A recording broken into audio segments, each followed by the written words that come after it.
is the story of a big green steam engine, 3801, the pride of Newcastle and the pride of Australia. In the year of 43, 3801 was born. She pulled train learned to soldiers, many of them are gone. In a cloud of steam with a surge of power, the big wheels moved around. And the firebox blazed, the people praised that awe-inspiring sound. 3801, 3801. They said that she would never come back. 3801, 3801. But here she comes, a-steaming down the track. In the 50s she made history by barreling down the track from north to south. As the green Newcastle flyer, 3801 belched fire, and the driver had a big grin on his mouth. From Newcastle to Sydney town, 3801 let no one down. She set the record, and it stands today. 1 hour 58 or so. Man, I tell you, that's not slow. The fireman's shovel melted on the way. 3801, 3801. They said that she would never come back.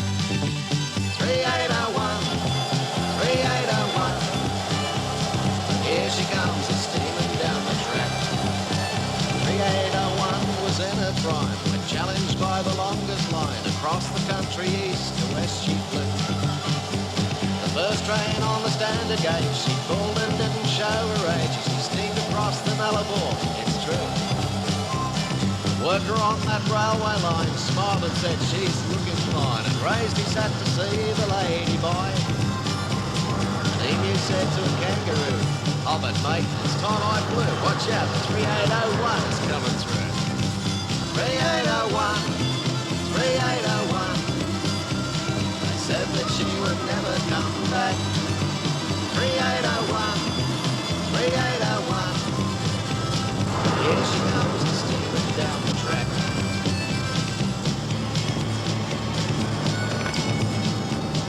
Time went by and experts said the age of steam is good and dead, and so they towed 3801 away. Let her rust and fall apart, and almost broke her old crew's heart to see their pride pull into such decay. For 8 long years she rotted there, it seemed as if nobody cared a damn for all the things that she had done. Till some people who had missed her decided to assist her, and let the kids today enjoy the fun. 3801, 3801. The person mainly behind the restoration project was none other than David Hill himself, who at the time was Chief Executive of the State Rail Authority. I think this was the impossible dream. I don't think anybody really expected us ever to be able to restore it and put it back on the tracks under steam. David got a small committee together, a committee of enthusiastic people from historical societies, a powerhouse museum, a railway representative, and having appointed that committee, David was really the catalyst. The railways couldn't have done this restoration. And I well remember back in November 1982 when we went down to the Rail Transport Museum on the first occasion to have a look at 3801. It was showing its age. It had been out of service for many years, and it was rather depressing and daunting to look at it and try and imagine how we could restore it. There were 3 separate major defects in the old boiler, and in particular the old inner firebox was totally useless and had to be replaced. Whilst we were wrestling with those problems, we had the good fortune to meet up with the Hunter Valley Training Company, and that really provided the key to this restoration task. Well, it was this time that the Department of Industrial Relations came in, and they sent down to us, all by advice through David Hill, a Mr. Kevin Harper. Kevin was in the apprenticeship directorate, and Kevin came down and joined with the committee in our deliberations. And I remember one morning sitting in room 504 And we were talking about how we could get this difficult work, difficult boiler repairs done. Because when you're talking about boilers, we're talking about very high steam pressures. Things can't go wrong. They have to be right according to a strict boiler code. Now, Kevin suggested to us that we utilise the services of a newly formed group called the Hunter Valley Training Company. And I think most people in New South Wales know a lot about that training company by now. Hunter Valley Training Company was formed in 1981 to provide trades courses for unemployed young people. However, by 1983, there were some hundreds of apprentices in the Hunter region alone who had their indentures suspended because there was no work for them. This company was asked to provide a continuation of the indentures for these young people. We provided a boiler shop and a machine shop, and then of course the interesting aspect was, where do we get the work to enable these young people to complete their trades course? 3801 was an old steam engine that was virtually a rust bucket, but it was brought to Newcastle and thoroughly restored by these out-of-trade apprentices. There were over 300,000 hours put into restoring this engine by hundreds of apprentices. But the important thing was that all of these apprentices completed their indentures. I particularly, as well as some of the other members of the committee, were a little bit sceptical as to whether these apprentices, who had never seen a steam locomotive, whether they could do the job, whether we could entrust such a valuable locomotive to them. I thought for a few minutes and I said to Kevin Harper, and I remember this quite vividly, I said to Kevin, well, what if we give your apprentices the tender portion of the locomotive to handle, and let's see what kind of a job they can make of that. Well, Kevin didn't take long to reply, and he looked me in the eye and he said, it's either the full locomotive or nothing. Well, Kevin Harper insisted on one thing, and that was that if they were going to do it, they were going to do the whole job, not just part of it. Well, Christmas '82 saw the onset of the recession, and the Valley particularly was more adversely affected maybe than other areas because it's heavily engineering oriented. And by early '83 there was quite a number of firms that either closed their doors or had to curtail their activities, and a large number of apprentices were in fact out of work in Newcastle. In an effort to keep these apprentices in their trade and preserve for society the investment that had been placed in them, in conjunction with the Hunter Valley Training Company, my department started a training workshop using part of the State Dockyard premises in Newcastle. The purpose of the exercise was to take these unemployed apprentices in, undertake community projects, maintain their training, maintain their interest in the trade, and then as soon as things improved, get them back to work. Well, these out-of-work apprentices were being asked to work in a very commercial fashion for little more than the dole. And in addition, they'd suffered the psychological trauma of being thrown out of work at a time when they thought they had a fairly secure job.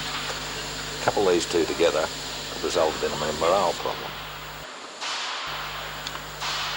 And not being able to get them any more money to overcome that morale problem, I decided to look around for a project on which they could virtually hang their hat. They could have a commitment to, they could have a real interest in, and hopefully this would overcome the morale problem.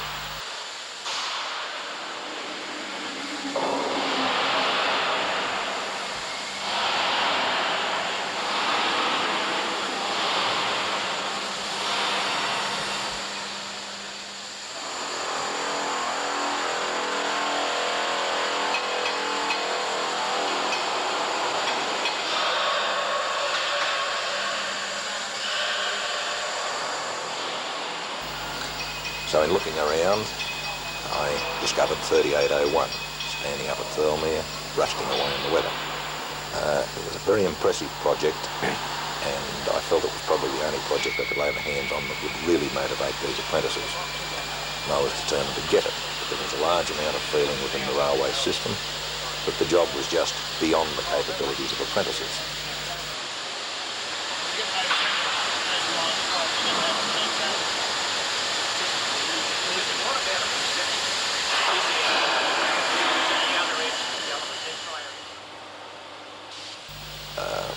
Number of meetings, we discussed the matter backwards and forwards. They finally offered me the tender to restore, but that of course was not satisfactory. That wasn't the motivational project that I was looking for. So I finally told them that it was all or nothing and prepared to leave the room. I got to the door and they called me back.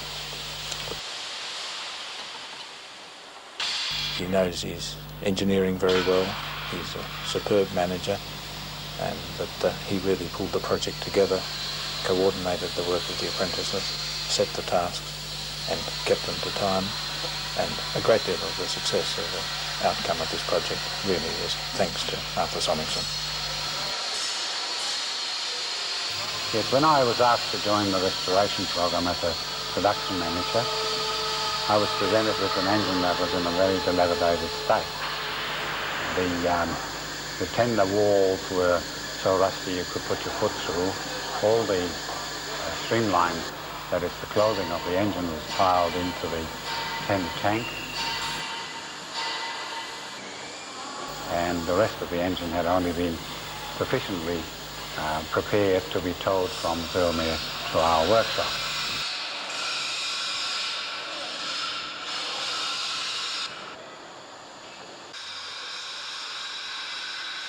We had to commence to strip every bit and every part of this engine, to inspect it, and eventually to decide whether to repair it or whether it had to be replaced.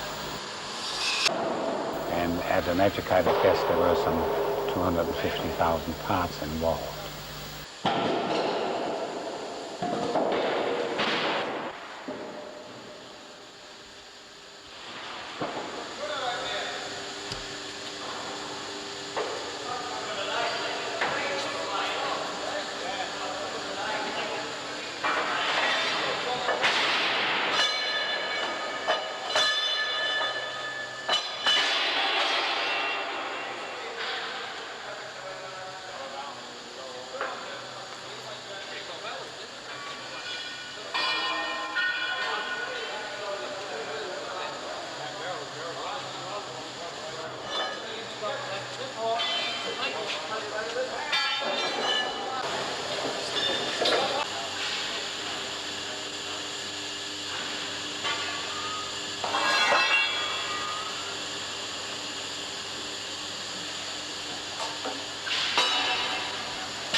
Keep coming. A couple of more inches in. No, that's not. Hang on, George. You come down, John.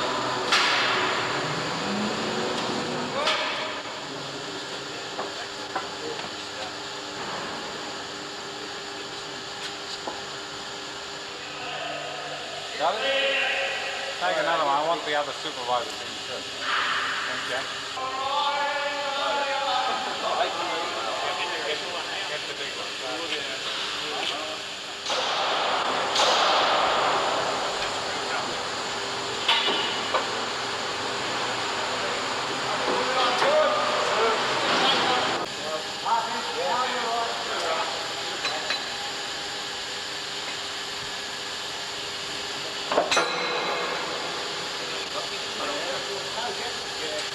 Oh, I got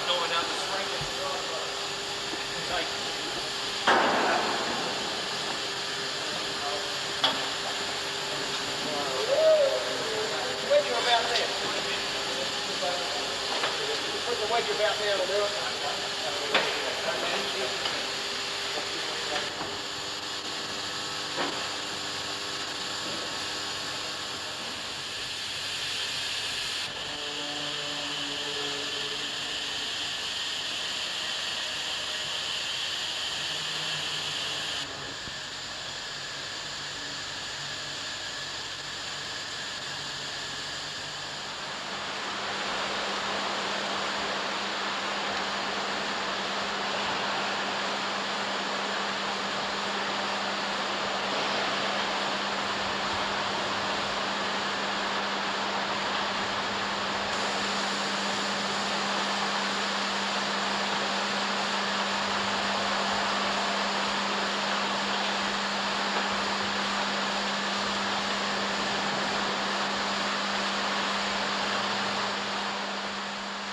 The boiler is the heart.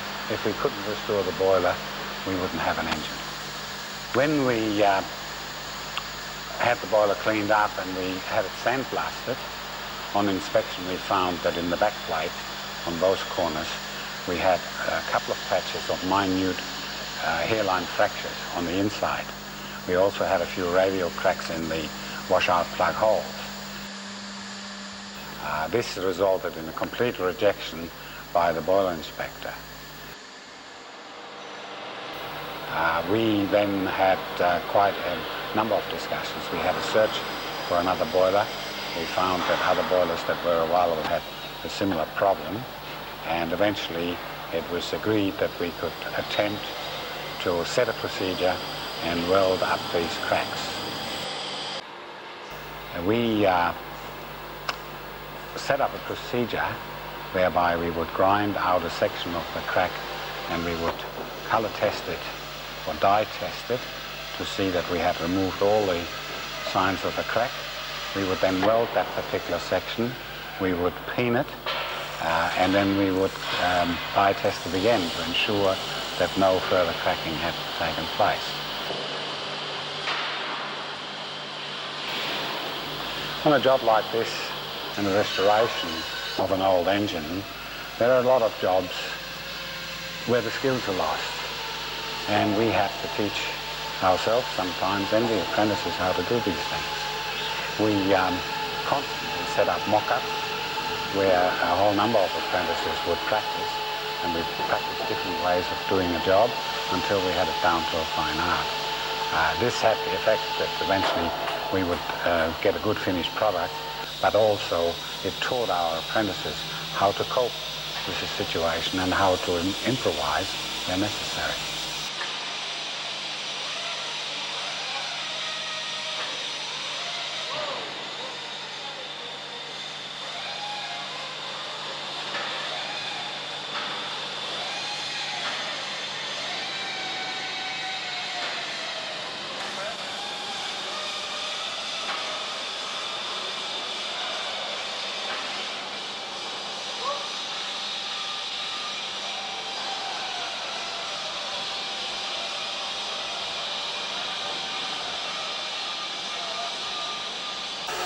During the completion of the boiler, we had to install boiler tubes, which had to be heated on the end, annealed and slate lined so that they would be soft. And after installation, they had to be expanded with special tools, again tools that we had to partly make up and partly borrow from here or there. And then again, we had to have special beading tools to put all these tubes in place and make them watertight.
and we went along testing all the time.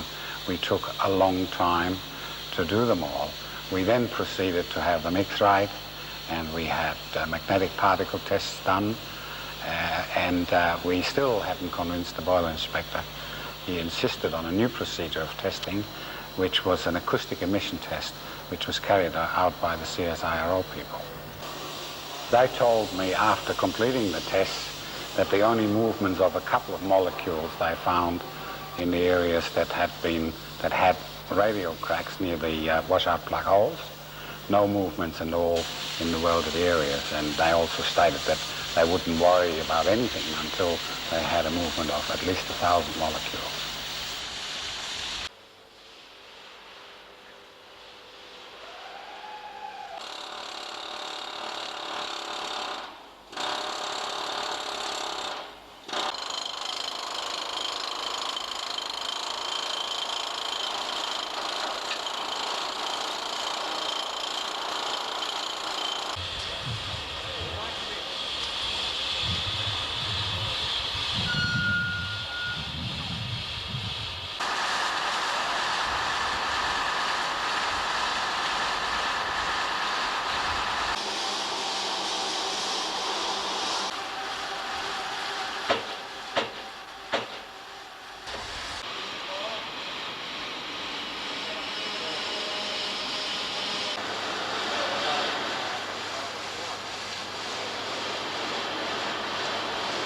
Up too quick. They're 210 now.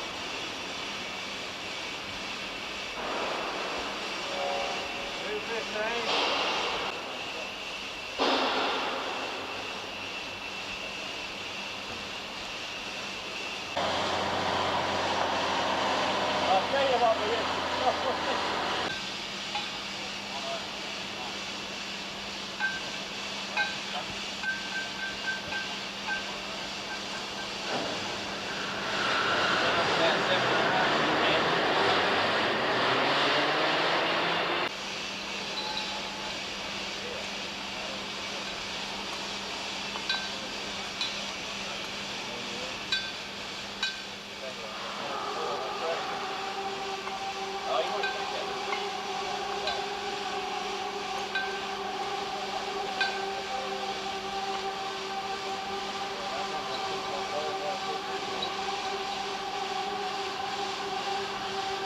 Bang!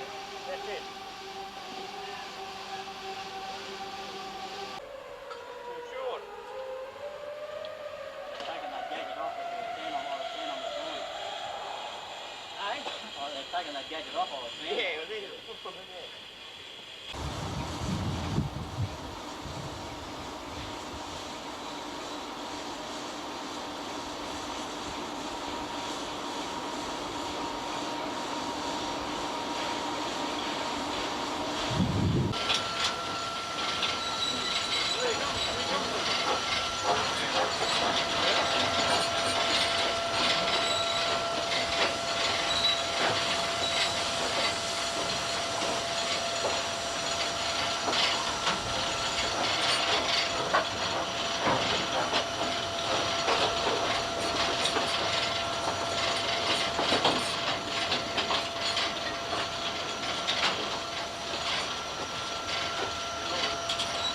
Okay, mate. Run away.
I think they did a fantastic job on this locomotive, together with their supervisors.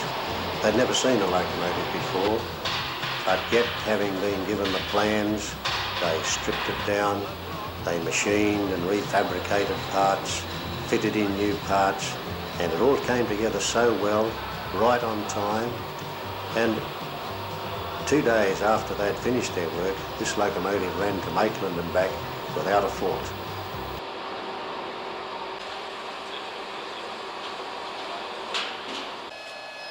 I'm more than satisfied with the job they did. It was an excellent job.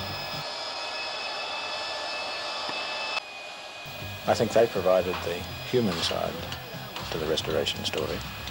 We obviously were most anxious to have the locomotive restored, and we've achieved that, and that's magnificent. But I think that the role that the apprentices provided was crucial. It's great that they managed to achieve the work they did, but I think it's even better that they learnt their skills and their trade successfully, and that they've now gone out into the workforce and they're making a contribution to the community.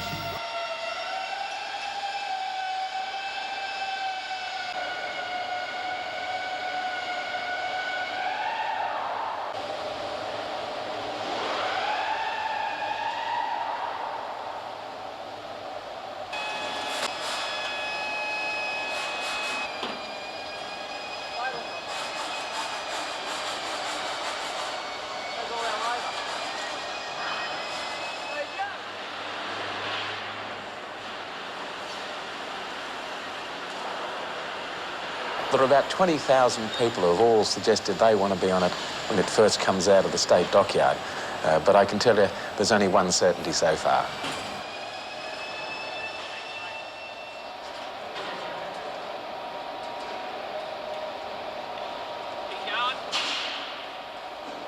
It's just tight from lack of lubrication.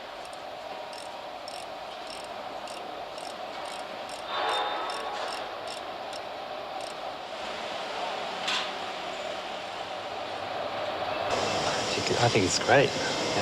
It's something that everybody can appreciate, and I've really learned a lot from it. Oh, well, it's something I'll be able to say to my son later on in life. Well, look, I made that. I had a hand in getting that going again. And it's just it's good work because it's a different experience than making nuts and bolts. It's not a continuous repetition of jobs. It's a different thing every time.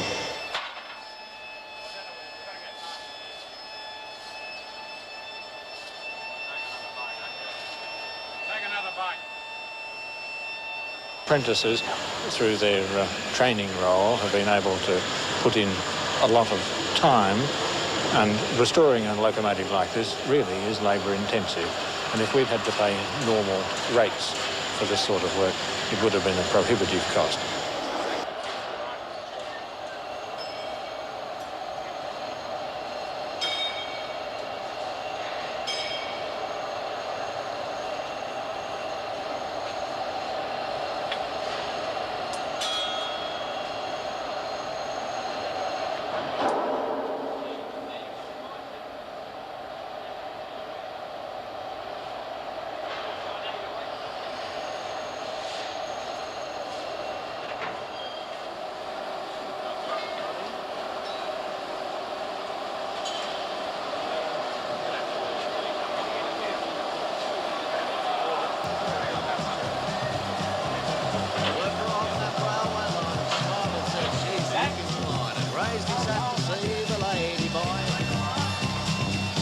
Said to a kangaroo, "Hop it, mate, it's skyline blue. Watch out, 3801 is coming through." 3801, 3801. They said that she would never come back. 3801, 3801. But here she comes, steaming down the track.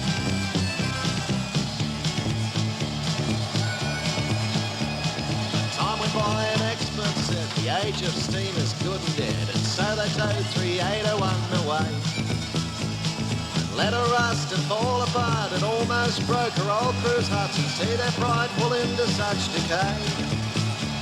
For 8 long years she rotted there, it seemed as if nobody cared a damn for all the things that she had done. Till some people who had missed her tied her to her sister and let the kids today enjoy the fun. 3801, 3801. They said that she would never come back. 3801, 3801. Here she comes a-steaming down the track. 3801, 3801. They said that she would never come back. 3801, 3801. Yeah, here she comes a-steaming down the track. She's back.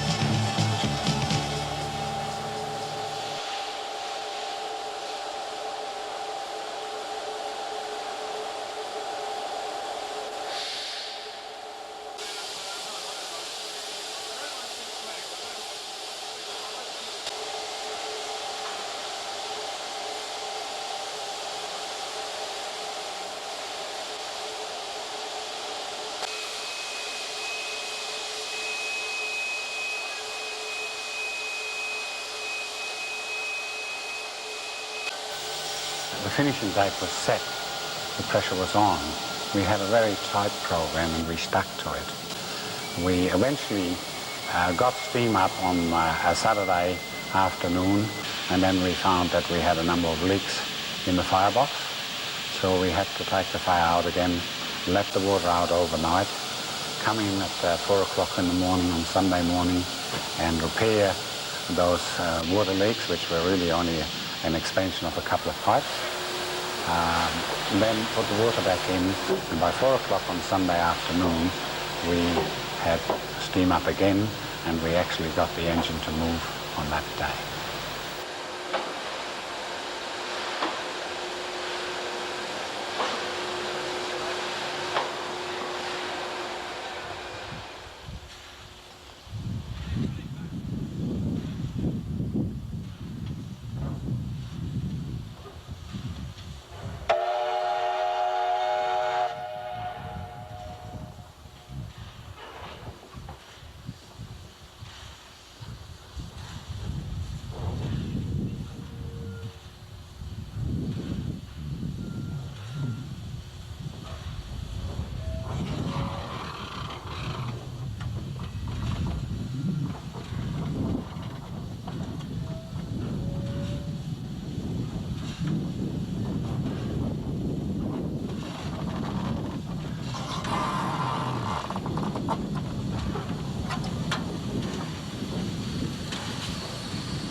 Oh, yeah. You can get the spanner for that? The spanner for that? I don't know.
On the Monday following that, we went outside with the engine, and going up the railway line, we scraped along some rhododendron which had grown over the years where the line hadn't been used, so the whole tender wall had to be repainted eventually.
Well,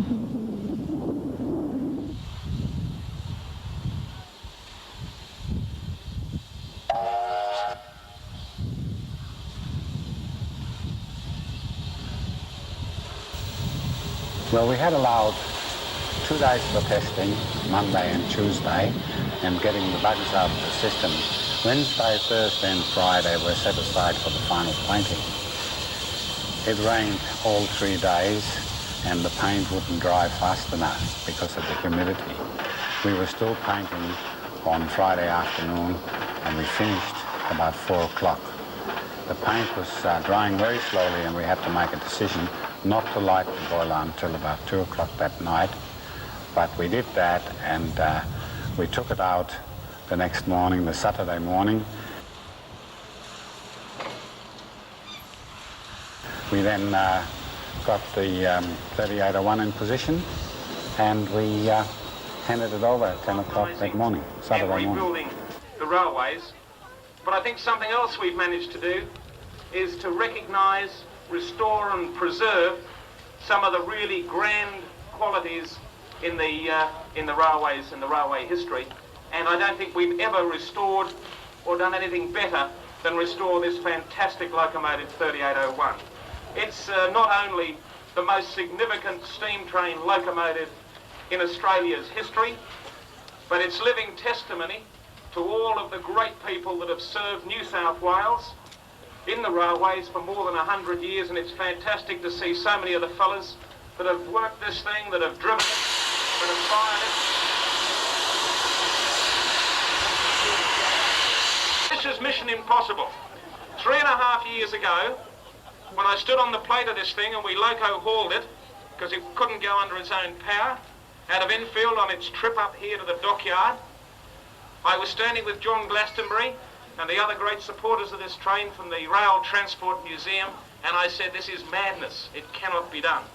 And it's a credit. When I came up here 1.5 years later, I thought restoring a locomotive like this was putting a couple of panels back on, and saw 2,000 bits of train over the dockyard. I was convinced it was crazy. And it's a credit to the persistence of the Rail Transport Museum, to the Railway Historical Society, and most important of all, hundreds of young men and women who restored this here in the Hundy Valley Training Company. And last but not least, it's a credit to all of the fellows in the State Rail Authority in the grand tradition of the Railway Foreign Order that made it possible.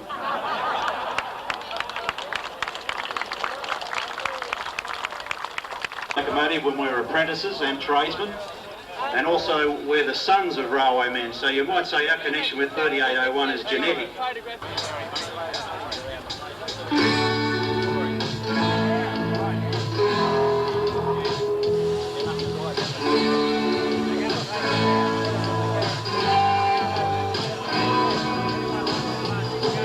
In the golden ages, there lived a beautiful queen, roaming around the countryside. She was a driver's dream, working days, working nights, up in morning. They all tried hard to get her board. The queen of all the fleet, the railway pride and joy. The ride upon the street was the dream of every boy. She went roaring by on another express run. Everyone would turn their head for 3801. Ah, 3801. You stood the test, you were the best. Now those days are gone. Far from Sydney town, the black smoke roaring high across the Hawkesbury River to Newcastle on the fly, over the Great Divide, on the Central Western Run, on the Southern Line, right on time when 3801. Such a greatest feat, with steaming across the nation. All the crowds would gather around at station on the standard gauge, westward to the sun, across to Perth and back again with 3801. Oh, 3801. You stood the test, you were the best, now those days are gone.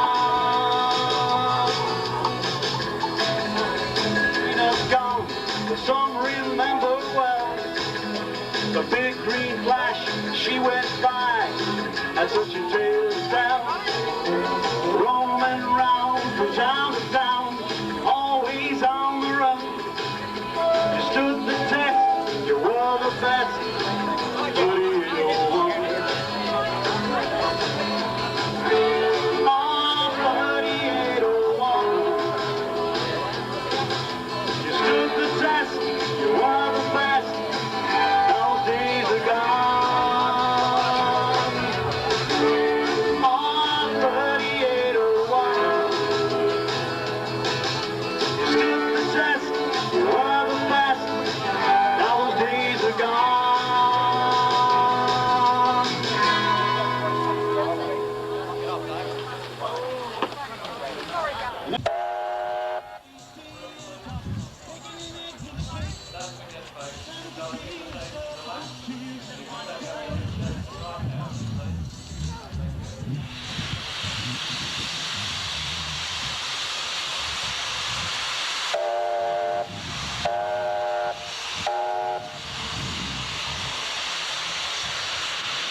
It has also enabled a part of our heritage to be retained and restored to full working order.